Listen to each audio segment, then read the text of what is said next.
2 ਸਾਲ ਹੋ ਗਏ ਭਾਈ ਨੂੰ ਕੰਮ ਕਰਦੇ ਨੂੰ। ਭਾਈ ਡਿਲੀਵਰੀ ਦਾ ਕੰਮ ਕਰਦਾ ਸੀ ਉੱਥੇ, ਤੇ ਉਹਨਾਂ ਨੇ ਜ਼ਹਿਰ ਦੇ ਕੇ ਸਾਡੇ ਵੀਰ ਨੂੰ ਮਾਰ ਦਿੱਤਾ। ਨਾ ਕੋਈ ਗੱਲ ਨਾ ਕੋਈ ਬਾਤ, ਮਾਰ ਮਾਰ के डंड लाती। उनके सदमे नाल साडा प्यो जड़ा। अस्सलाम वालेकुम नाज़रीन, आप देख रहे हैं 4040। मैं आपका मेज़बान सरदार जवेद शडोगर। तो मैं इस वक्त मौजूद हूँ कसूर में। जुल्म की दास्तान। 7 मंथ पहले इनके बेटे को बेरहमी के साथ जहर देकर कत्ल कर दिया जाता है। उसके बाद क्या होता है कि जो उनके वालिदैन होते हैं वो दर बदर की ठोकरें खाने पर मजबूर हो जाते हैं। गरीब फैमिली है।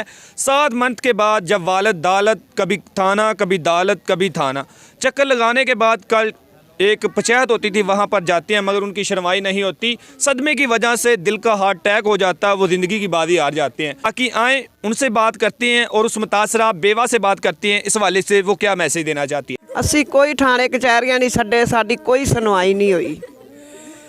कल असी गए, उन्हें सानू सद्दिया सी कि तुहाडा इकट्ठ है, ते सानू उन्होंने इकट्ठ च भी ना कोई इंसाफ नहीं दिता, धिक्के मार के बाहर कढ दिते ने।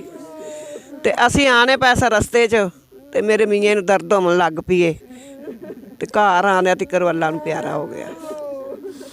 2 साल हो गए भाई ਨੂੰ ਕੰਮ ਕਰਦੇ ਨੂੰ। ਭਾਈ ਡਿਲੀਵਰੀ ਦਾ ਕੰਮ ਕਰਦਾ ਸੀ ਉੱਥੇ, ਤੇ ਉਹਨਾਂ ਨੇ ਜ਼ਹਿਰ ਦੇ ਕੇ ਸਾਡੇ ਵੀਰ ਨੂੰ ਮਾਰ ਦਿੱਤਾ। ਨਾ ਕੋਈ ਗੱਲ ਨਾ ਕੋਈ ਬਾਤ, ਮਾਰ ਮਾਰ ਕੇ ਡੰਡ ਲਾਤੀ। ਉਹਦੇ ਸਦਮੇ ਨਾਲ ਸਾਡਾ ਪਿਓ ਜਿਹੜਾ ਨਾ ਅੱਜ ਦੁਨੀਆ ਤੋਂ ਚਲਾ ਗਿਆ।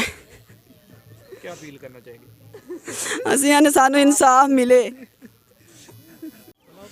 जी मेरे पास कुछ लकाई हमारी बहनें मौजूद हैं जो इनके हमसाए हैं, उनसे बात करते हैं इस वाले से। वो क्या कहना चाहते हैं। जी माँ जी।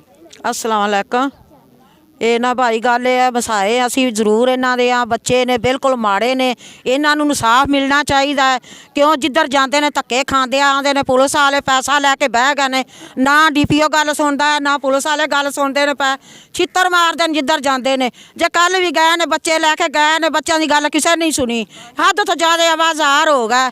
ਉੱਥੇ ਪਰੇਸ਼ਾਨੀ ਲੈ ਕੇ ਨਾ ਧੱਕੇ ਮਾਰੇ, ਧੱਕੇ ਮਾਰ ਕੇ ਬਾਹਰ ਕੱਢ ਦਿੱਤਾ ਹੈ। ਪਰੇਸ਼ਾਨੀ ਲੈ ਕੇ ਉਹਨੂੰ ਘਰ ਲਿਆਏ ਨੇ ਤੇ ਆਂਦੇ ਰਾਹ ਦੇ ਵਿੱਚ ਉਹਦੀ ਡੈਥ ਹੋ ਗਈ। ਉਹ ਨਿੱਕੇ ਨਿੱਕੇ ਹੁੰਦੇ 5 ਬੱਚੇ ਨੇ, ਬੱਚੀਆਂ 5 ਦੀਆਂ ਬੂਹੇ ਤੇ ਬੈਠੀਆਂ ਨੇ। ਬੱਚੇ ਨੇ ਉਹ ਕਿੱਧਰ ਜਾਣ, ਨਾ ਉਹਨਾਂ ਦਾ ਘਰ ਦਾ ਥਾਂ ਨਾ ਮਕਾਨ, ਉਹ ਕਿੰਦਾ ਸਾਰੇ ਜੀਵਨ। ਇਹਨਾਂ ਨੂੰ ਇਨਸਾਫ ਮਿਲਣਾ ਚਾਹੀਦਾ। ਵਜ਼ੀਰ ਆਜ਼ਮ ਪਾਕਿਸਤਾਨ ਜਿਹੜਾ ਉਹਦੇ ਤੋਂ ਇਨਸਾਫ ਚਾਹੀਦਾ। ਅਸੀਂ ਅਪੀਲ ਕਰਨੇ ਸ਼ਹਿਬਾਜ਼ ਸ਼ਰੀਫ ਅੱਗੇ, ਮੀਆਂ ਨਵਾਜ਼ ਸ਼ਰੀਫ ਅੱਗੇ ਅਪੀਲ ਕਰਨੇ ਆ, ਇਹਨਾਂ ਬੱਚਿਆਂ ਨੂੰ ਇਨਸਾਫ ਮਿਲਣਾ ਚਾਹੀਦਾ। ਯਤੀਮ ਬੱਚੇ ਨੇ, ਬੇਸਹਾਰਾ ਨੇ, ਅਸੀਂ ਮਹੱਲੇਦਾਰ ਆ, ਇਹਨਾਂ ਅਹਿਸਾਸ ਕਰੋ ਸਾਰੇ ਰਲ ਕੇ, ਇਨਸਾਫ ਦਿਓ ਸਾਨੂੰ।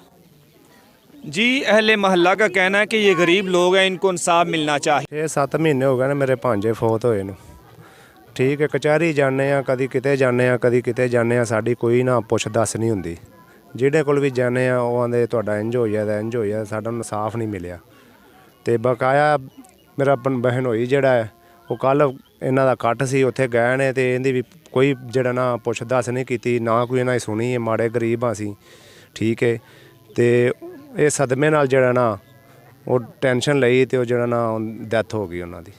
ਬਿਲਕੁਲ ਜੀ, ਸਾਨੂੰ ਇਨਸਾਫ ਮਿਲਣਾ ਚਾਹੀਦਾ। ਬਹੁਤ ਜ਼ੁਲਮ ਦੀ ਇੰਤਖਾਬੀ ਵੀ, ਨਿੱਕੀਆਂ ਨਿੱਕੀਆਂ ਬੱਚੀਆਂ ਜਵਾਨਾਂ ਨੇ, ਤੇ ਪਿਓ ਸੀ ਉਹ ਵੀ ਅੱਲਾ ਨੂੰ ਪਿਆਰਾ ਹੋ ਗਿਆ।